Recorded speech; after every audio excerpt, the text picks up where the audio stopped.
As you look ahead to the next year, you might want to think about the best way to plan and achieve your goals and resolutions.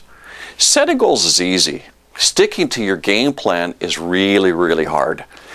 If you set New Year's goals before and found that your game plan lasted only until the final football kickoff, pay attention. Years ago, studies conducted on Harvard University graduates showed that 3% of the students who set career goals achieved 3 times as much income as their peers who failed to plan. But what if you change direction? Is a change in direction even better than no direction at all?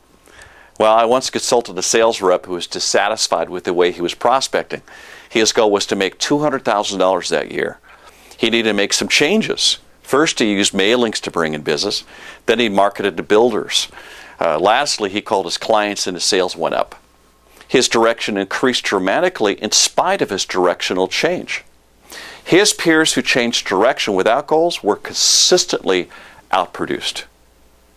If goals are so important, then why do so few of us even do the minimum and write them down? A lot of the difficulty may be in your own fear of failure. I sat in on a management planning session when the supervisor asked the sales rep what his next year's production goals were. The rep said, I don't know. I don't really believe in goals. Supervisor said, look, I need to put something down for you, okay? The rep said, okay, write down last year's goals minus 10%. Manager said, well, we had a motivational speaker here. Remember what he said to you? Spoke for 3 hours. He said, be positive, have a positive mental attitude, be positive, positive, positive. Did you hear him? Yes, sir, I did.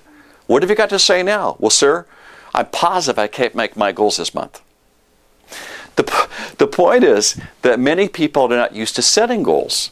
They're so worried about failing to achieve objectives, they avoid setting them at all. Have you ever had trouble setting a goal to lose weight?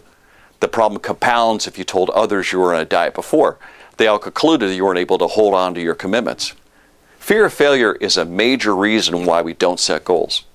The logic follows, if I don't set goals, I won't fail.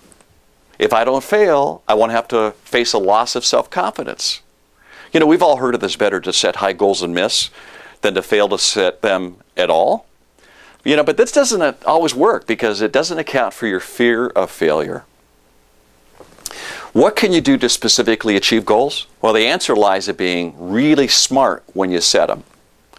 When you set goals, you want to make them long-term and big. A long-term objective is 1 to 5 years out. For example, adding 3 new market niches. Next, work backwards and set a medium-term goal that could be achieved between 1 month and 1 year. This might be doubling your referrals or starting a new social media marketing campaign to prospect for new business. This midterm goal objective should really be a stepping stone to hitting your long-term dream. Next, work backwards again from the medium-term goal and set short-term objectives. Short-term means today and this week. For example, you may want to call 3 clients before you go to lunch today and do 5 opening appointments this week.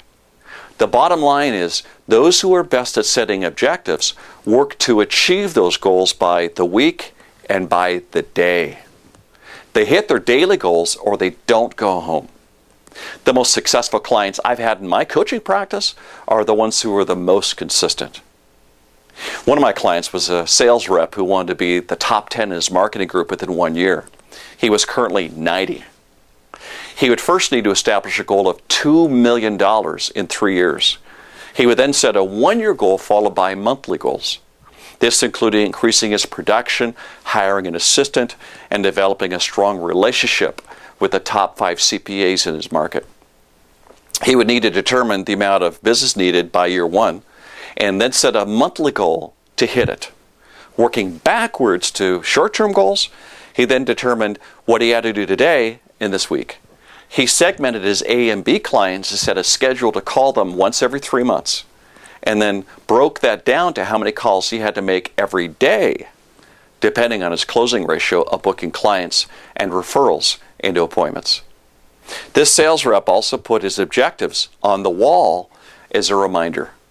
Some of the greatest salespeople and achievers I have ever met were so single-minded and focused, they constantly set reminders of what they want.